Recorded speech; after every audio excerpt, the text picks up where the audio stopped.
السلام عليكم ورحمة الله وبركاته.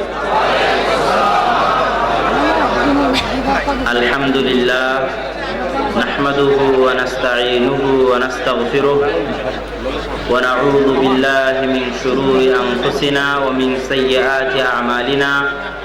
من يهده الله فلا مضل له ومن يضلله فلا هادي له. أشهد أن لا إله إلا الله وحده لا شريك له وأشهد أن محمدا عبده ورسوله. أما بعد فأعوذ بالله من الشيطان الرجيم. أمن خلق السماوات والأرض وأنزل لكم من السماء ماء فأنبتنا به حدائق ذات بهجة ما كان لكم أن تنبتوا شجرها أإله مع الله بل هم قوم يعدلون. যাবতীয় প্রশংসা হামদ ও সানা আল্লাহ সুবহানাহু তাআলার জন্য, সকলেই বলে আলহামদুলিল্লাহ। আমরা সাহায্য প্রার্থনা করি আল্লাহ সুবহানাহু তাআলার নিকটে, ক্ষমা প্রার্থনা করি তার নিকটে। আমাদের যাবতীয় অন্যায় গুনাহ কাজের অনিষ্ট কুফল থেকে তার নিকটে পরিত্রাণ চাই। আল্লাহ সুবহানাহু তাআলা যাকে হেদায়েত দিতে চান তাকে কেউ পথভ্রষ্ট করতে পারে না, আর আল্লাহ সুবহানাহু তাআলা যাকে হেদায়েত দিতে চান না তাকে কেউ হেদায়েত দিতে পারে না।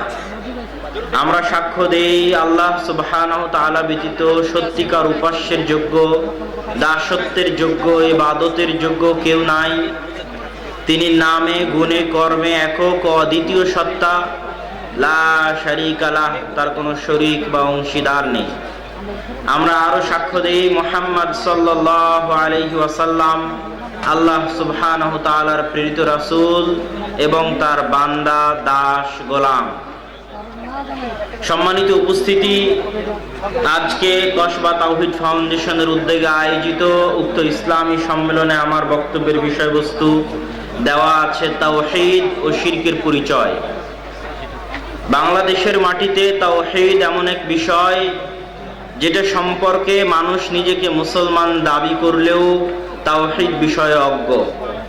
আর শিরক এমন এক বিষয় যেটা বিষয়ে মানুষ নিজেকে মুসলমান দাবি করলেও তারা শিরকের মধ্যে নিমজ্জিত, শিরকের মধ্যে পতিত। বিশেষ করে আমরা আজকে যে অঞ্চলগুলোতে বক্তব্য দিতে এসেছি, ব্রাহ্মণবাড়িয়া, সিলেট, মৌলভীবাজার, এই অঞ্চলগুলো শিরক বেদাতে পরিপূর্ণ। কবর, মাজার, পীর পূজা ইত্যাদি বিভিন্ন ধরনের শিরকে সমাজ আচ্ছন্ন। এই জন্য এই ধরনের জায়গায় শিরকের উপর আলোচনা হওয়া, তাওহীদের উপর আলোচনা হওয়া অনেক জরুরি।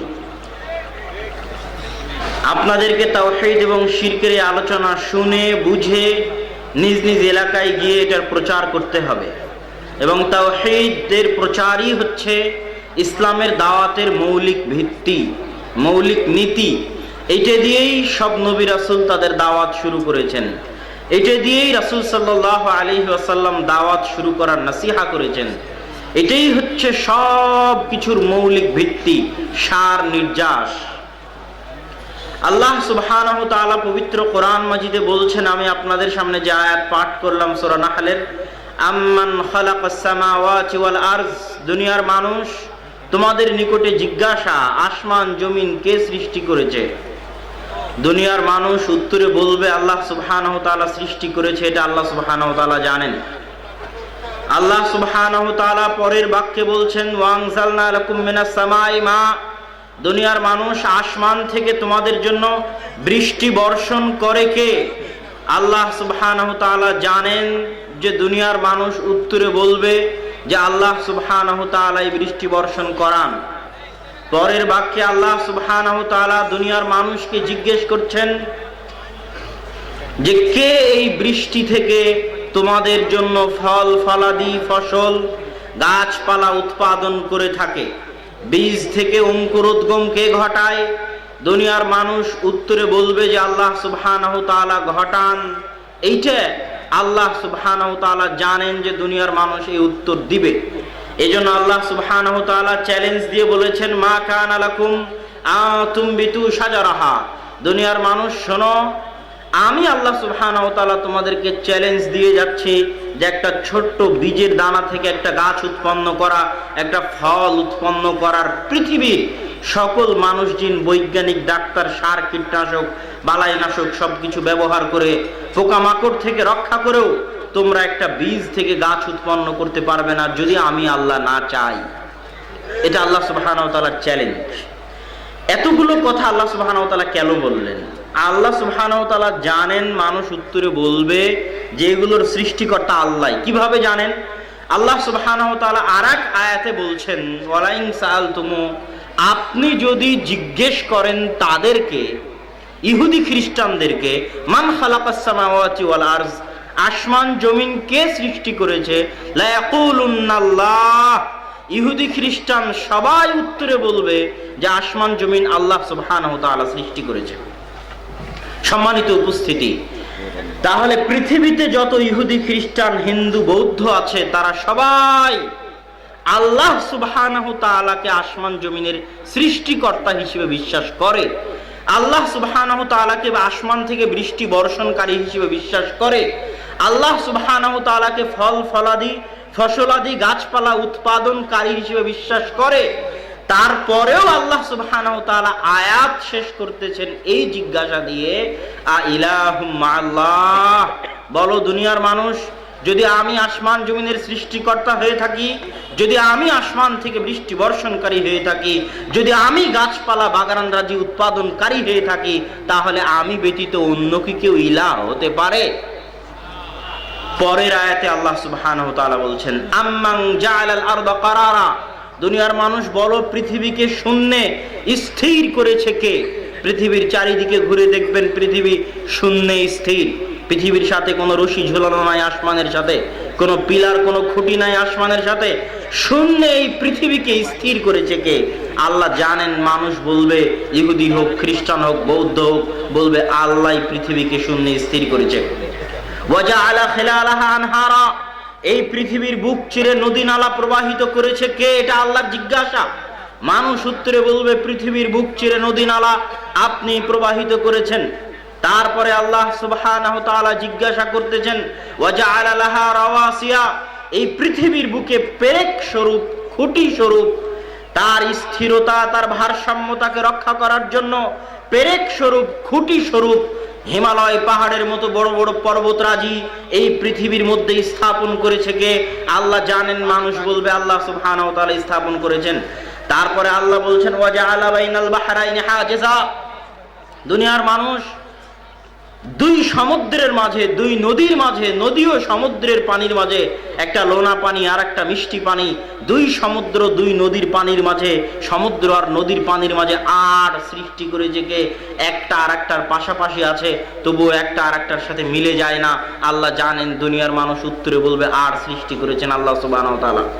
এতগুলো কথা বলার পর আবার আগের আয়াতে আল্লাহ যে জিজ্ঞাসা করেছিলেন ওই জিজ্ঞাসা আবার এই আয়াতে করতেছেন, আ ইলাহুম মাআল্লাহ, দুনিয়ার মানুষ পৃথিবীকে স্থিরকারী সত্তা যদি আমি হই, পৃথিবীর বুকে নদী নালা প্রবাহিতকারী সত্তা যদি আমি হই, পৃথিবীর বুকে পাহাড় স্বরূপ পেরেক স্থাপনকারী যদি আমি হই, পৃথিবীর বুকে নদী সমুদ্রের মাঝে আর স্থাপনকারী যদি আমি হই, আ ইলাহুম মাআল্লাহ, আমি ব্যতীত কি কোনো ইলাহ থাকতে পারে? এটা আল্লাহ সুবহানাহু ওয়া তাআলার জিজ্ঞাসা, উত্তর মানুষ দিবে। সম্মানিত উপস্থিতি, এই দুই আয়াত দিয়ে আমি যেটা বুঝাতে চাচ্ছি, এই দুই আয়াতের মধ্যে আরো দুই তিন আয়াত আল্লাহ সুবহানাহু ওয়া তাআলা এর পরে বলেছেন, একই জিজ্ঞাসা দিয়ে আল্লাহ আয়াত শেষ করেছেন। তো আমি দুটো আয়াতই তার মধ্যে পাঠ করলাম। এই দুই আয়াত দিয়ে আমি যেটা বুঝাতে চাচ্ছি, এই দুই আয়াতই আজকের উপস্থিত জনতার জন্য, সারা পৃথিবীর মানুষের জন্য তাওহীদ বুঝার জন্য যথেষ্ট, যে তাওহীদ কি জিনিস। আল্লাহ সুবহানাহু ওয়া তাআলা এই দুই আয়াতে স্পষ্ট ঘোষণা করে দিলেন। আল্লাহ সুবহানাহু ওয়া তাআলার এই দুই আয়াতের স্পষ্ট ঘোষণা হচ্ছে, আল্লাহকে আসমান জমিনের সৃষ্টিকারী হিসেবে বিশ্বাস করা, আল্লাহকে ইলাহ হিসেবে বিশ্বাস করা নয়। আল্লাহ সুবহানাহু ওয়া তাআলাকে রিজিক দাতা হিসেবে বিশ্বাস করা, আল্লাহ সুবহানাহু ওয়া তাআলাকে ইলাহ হিসেবে বিশ্বাস করা নয়। আল্লাহ সুবহানাহু ওয়া তাআলাকে আসমান থেকে বৃষ্টি বর্ষণকারী হিসেবে বিশ্বাস করা, আল্লাহ সুবহানাহু ওয়া তাআলাকে ইলাহ হিসেবে বিশ্বাস করা নয়। আল্লাহ সুবহানাহু ওয়া তাআলাকে ফসলাদি গাছপালা উৎপন্নকারী হিসেবে বিশ্বাস করা, আল্লাহ সুবহানাহু ওয়া তাআলাকে ইলাহ হিসেবে বিশ্বাস করা নয়। আল্লাহ সুবহানাহু ওয়া তাআলাকে পৃথিবী স্থিরকারী হিসেবে বিশ্বাস করা, আল্লাহ সুবহানাহু ওয়া তাআলাকে ইলাহ হিসেবে বিশ্বাস করা নয়। আল্লাহ সুবহানাহু ওয়া তাআলাকে পৃথিবীর বুকে পেরেক স্বরূপ পাহাড় স্থাপনকারী হিসেবে বিশ্বাস করা, আল্লাহ সুবহানাহু ওয়া তাআলাকে ইলাহ হিসেবে বিশ্বাস করা নয়। আল্লাহ সুবহানাহু ওয়া তাআলাকে পৃথিবীর বুকে নদী নালা প্রবাহিতকারী হিসেবে বিশ্বাস করা, আল্লাহ সুবহানাহু ওয়া তাআলাকে ইলাহ হিসেবে বিশ্বাস করা নয়। এটা আল্লাহ ঘোষণা করে দিলেন। কিভাবে? আল্লাহ জানেন পৃথিবীর সব মানুষ আল্লাহকে আসমান জমিনের সৃষ্টিকর্তা হিসেবে বিশ্বাস করে, ইলাহ হিসেবে বিশ্বাস খুব কম মানুষই করে। এই জন্য বলছেন আইলাহুম আল্লাহ, শুনো, যারা আমাকে আসমান জমিনের সৃষ্টিকর্তা বিশ্বাস করো, তারা আমাকে ইলাহ হিসেবে বিশ্বাস করো না কেন? এটা আল্লাহর জিজ্ঞাসা। সম্মানিত উপস্থিতি, আবু জাহাল, আবু তলেব, আবু লাহাব আল্লাহকে আসমান জমিনের সৃষ্টিকর্তা হিসেবে বিশ্বাস করত।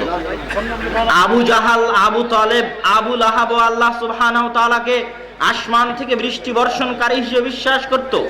আবু জাহাল, আবু তলেব, আবু লাহাব আল্লাহ সুবহানাহু ওয়া তাআলাকে পৃথিবীর বুকে নদী নালা প্রবাহিতকারী হিসেবে বিশ্বাস করত। আল্লাহ সুবহানাহু ওয়া তাআলাকে পৃথিবীর বুকে পেরেক স্থাপনকারী হিসেবে বিশ্বাস করত। আল্লাহ সুবহানাহু ওয়া তাআলাকে ফলাদি গাছপালা উৎপন্নকারী হিসেবে বিশ্বাস করত। তাহলে আল্লাহর রাসূল কেন আবু জাহাল, আবু লাহাব, আবু তলেবের বিরুদ্ধে যুদ্ধ করতে গেলেন? আবু জাহাল, আবু তলেব, আবু লাহাব আমার আপনার চাইতেও অনেক ক্ষেত্রে ভালো ছিল। আজকের যারা মুশরিক, আজকের যারা তাওহীদ বোঝে না, তাদের চাইতে অনেক অনেক তাদের বুঝ শক্তি ভালো ছিল। তারা আল্লাহ সুবহানাহু ওয়া তাআলার উপর বিশ্বাস স্থাপন করত। তার বহু অগণিত অসংখ্য দলিল আছে। আব্দুল মুত্তালিব তার ছেলের নাম রেখেছে আব্দুল্লাহ। আল্লাহ যদি বিশ্বাস না করবে তো আব্দুল্লাহ নাম রাখবে কেন? আব্দুল মুত্তালিব তার ছেলের নাম কি রেখেছে? আব্দুল্লাহ। আল্লাহর উপর যদি বিশ্বাস না থাকে তো আব্দুল্লাহ নাম কেন রাখবে? আব্দুল মুত্তালিব কাবা ঘর ছেড়ে চলে গেছে। আলাম তারা কাইফা ফাআলা রাব্বুকা বিআসহাবিল ফিল, আব্রাহার হাতির বাহিনী যখন এসেছে তখন আব্দুল মুত্তালিব কাবা ঘর ছেড়ে চলে গেছে। কার ওসিলায় কাবা ঘর রেখে গেছে? আল্লাহর কাছে কাবা ঘর সুপর্দ করে রেখে গেছে। ইতিহাস সাক্ষী। আপনি মনে করছেন আপনি হজ করে অনেক বড় হাজি হয়ে গেছেন। আবু জাহাল হাজি ছিল, হাজি আবু জাহাল, হাজি আবু তলেব, হাজি আবু লাহাব, তারা হজ করত। কাবা ঘর তারা নির্মাণ করেছে। আজকে যেই অবস্থায় কাবা ঘর আছে, এই অবস্থায় কাবা ঘর নির্মাণ মক্কার কাফের কুরাইশদের করা। হাতেমের যে জায়গায় মাজা পর্যন্ত প্রাচীর দিয়ে সামনে গোল করে ঘিরা আছে, ভিতরে মানুষ ঢুকতে পারে কাবা ঘরের সম্মুখ পানে, ওই জায়গা কাবা ঘরের অন্তর্ভুক্ত করে ইব্রাহিম আলাইহিস সালাতু ওয়াস সালাম তৈরি করেছিলেন। কিন্তু যখন আবু জাহাল, আবু তলেব, আবু লাহাব, মক্কার কাফের কুরাইশরা কাবা ঘর বানাতে গেছে, তখন হারাম টাকা দিয়ে কাবা ঘর বানাবে না, কার কত হালাল ইনকাম আছে জমা করো। হালাল ইনকাম দিয়ে কাবা ঘর বানাতে গিয়ে অতটুকুই বানাতে পেরেছে, সামনের ওই গোলাকার অংশটুকু পূরণ করতে পারেনি, তখন খালি ছেড়ে দিয়েছে। আল্লাহ রাসূল ওইটা খালি ছেড়ে দিয়েছিলেন, পূরণ করেননি। তাহলে আবু জাহাল, আবু তলেব, আবু লাহাব কি আল্লাহর উপর বিশ্বাস করতেন না? আবু জাহাল, আবু তলেব, আবু লাহাব যখন হজ করত, বলা হয়ে থাকে যে মক্কার কুফফারেরা অনেক সময় উলঙ্গ হয়ে হজ করত। মুফাসসিরিনরা লিখছেন যে কেন উলঙ্গ হয়ে হজ করত? সন্দেহ করত যে এই জামাতে মনে হয় হারাম টাকা আছে, জামা খুলে ফেলে দিয়ে হজ করত, যেন আল্লাহ হজ কবুল করে। তাহলে তারা কি আল্লাহর উপর বিশ্বাস করতো না? করতো না? করত। আবু জাহাল যখন গেল বদরের যুদ্ধে, তখন আবু জাহাল কাবা ঘরে গিয়ে দোয়া করছে, আল্লাহুম্মা আনসুর আহদাল ফিআতাইন, হে আল্লাহ। আল্লাহর নিকটে দোয়া করছে কে? বলেন তো কে দোয়া করছে? আবু জাহাল। হে আল্লাহ, আজকের বদরের যুদ্ধে যারা হকের সবচেয়ে নিকটবর্তী, আপনি তাদেরকে বিজয় দান করেন। দোয়া করছে আবু জাহাল, দোয়া করছে আল্লাহর নিকটে, অথচ আবু জাহালের বিরুদ্ধে যুদ্ধ করছে মুহাম্মদ সাল্লাল্লাহু আলাইহি ওয়াসাল্লাম। তাহলে আবু জাহালের ঈমান আর মুহাম্মদ সাল্লাল্লাহু আলাইহি ওয়াসাল্লামের ঈমানের মধ্যে এমন কি পার্থক্য ছিল, এমন কি অন্তর ছিল, এমন কি সমস্যা ছিল, যেই কারণে মুহাম্মদ সাল্লাল্লাহু আলাইহি ওয়াসাল্লাম আবু জাহালের বিরুদ্ধে যুদ্ধ করতেছেন। আবু জাহাল, আবু লাহাব, আবু তলেবকে আমরা কাফের বলে জানতেছি। এমন কি সেই সমস্যা? সেই সমস্যাটি আল্লাহ পরের আয়াতে বলেছেন, আ ইলাহুম্মা আল্লাহ, আমাকে যখন সৃষ্টিকর্তা মানো, আমাকে যখন রিজিক দাতা মানো, তখন আমি ব্যতীত আর কি কোনো ইলাহ হতে পারে? মানুষ মনে করেছে আল্লাহকে রব হিসেবে মেনে নিয়েছি মানে আমি মুসলমান।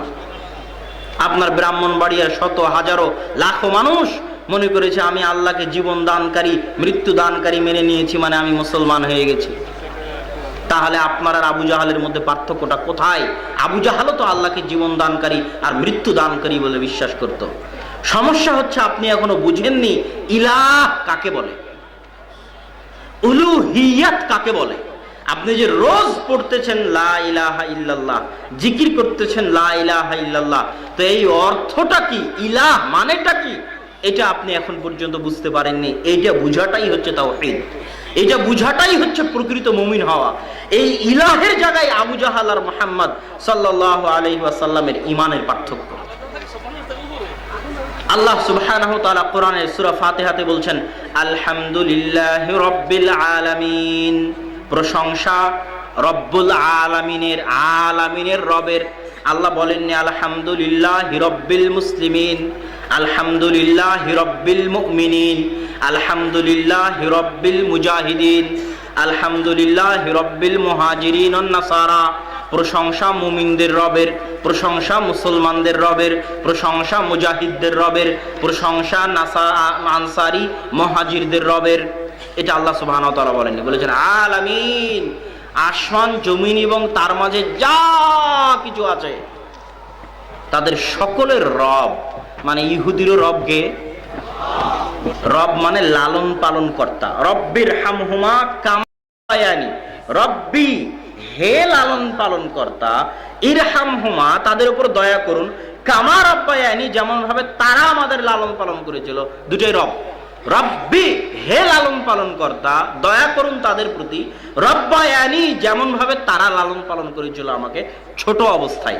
তো রব মানে লালন পালন করেন যিনি, খেতে দেন যিনি, জীবন মৃত্যুর মালিক যিনি, রুজি রুটি দেন যিনি, বৃষ্টি বর্ষণ করেন যিনি, ফসল ফলাদি উৎপন্ন করেন যিনি, তিনি রব। তো যে আল্লাহ সুবহানাহু ওয়া তাআলাকে রোজ গালি দেয়, ওরও জীবন মৃত্যুর মালিক কে? আল্লাহ। যে ইহুদি, যে খ্রিস্টান, ওরও রিজিক দাতা কে? আল্লাহ। এই জন্য আল্লাহ রব্বুল আলামিন, আসমান জমিন এবং তার মাঝে যা কিছু আছে সকলের লালন পালন কর্তা। ওমা মিন দাব্বাতিন ফিল আরদি ইল্লা আলাল্লাহি রিজকুহা, জমিনের বুকে বিচরণ করে, দাব্বা মানে বিচরণ করা, দাব্বাতিন মানে বিচরণকারী, জমিনের বুকে চলে বিচরণ করে এরকম কোন পশু পাখি, কীট পতঙ্গ, পোকামাকড়, মানুষ, জীবজন্তু নাই যাদের রিজিকের দায়িত্ব আল্লাহ বহন করেন না। ইনি হচ্ছেন রব, রব্বুল আলামিন। তার এক দয়ায় 99 ভাগ দয়া আল্লাহ কিয়ামতের জন্য রেখে দিয়েছেন, এক ভাগ দয়ায় দুনিয়ার কাফের মুশরিকও খেতে পায়, তাদেরও তিনি রব। কিন্তু তিনি ইলাহ, সবাই তাকে ইলাহ মানে না। সবাই তাকে কি মানে না? ইলাহ মানে না। এই জন্য আল্লাহ সুবহানাহু ওয়া তাআলা কালেমা দেননি যে লা রাব্বা ইল্লাল্লাহ, আল্লাহ ব্যতীত কোনো রব নেই। এটা কি কালেমা? এটা কালেমা নয়। আল্লাহ সুবহানাহু ওয়া তাআলা কালেমা দিয়েছেন লা ইলাহা ইল্লাল্লাহ। লা রাব্বা ইল্লাল্লাহ কেন বলেননি? যে যুগেই গেছেন সবাই তো আল্লাহকে রব হিসেবে মানে। আবু জাহালও আল্লাহকে রব হিসেবে মানে, আবু তালেবও আল্লাহকে রব হিসেবে মানে। আজকে আমি ব্রাহ্মণবাড়িয়াতে যদি বক্তব্য দিয়ে যাই, সবাই আল্লাহকে রব হিসেবে মানেন। আল্লাহ রিজিক দাতা, জীবন দানকারী, মৃত্যু দানকারী। কোনো বেদাতি মুশরিকের সরিষা সম পরিমাণ সমস্যা হবে না, হবে না। কেন? তারা সবাই আল্লাহকে রব হিসেবে মানে। ইলাহের আলোচনায় যখনই ঢুকবো তখন আবু জাহাল, আবু লাহাবের যেমন সমস্যা হয়েছিল, ব্রাহ্মণবাড়িয়ারও একদল মানুষের সমস্যা হবে।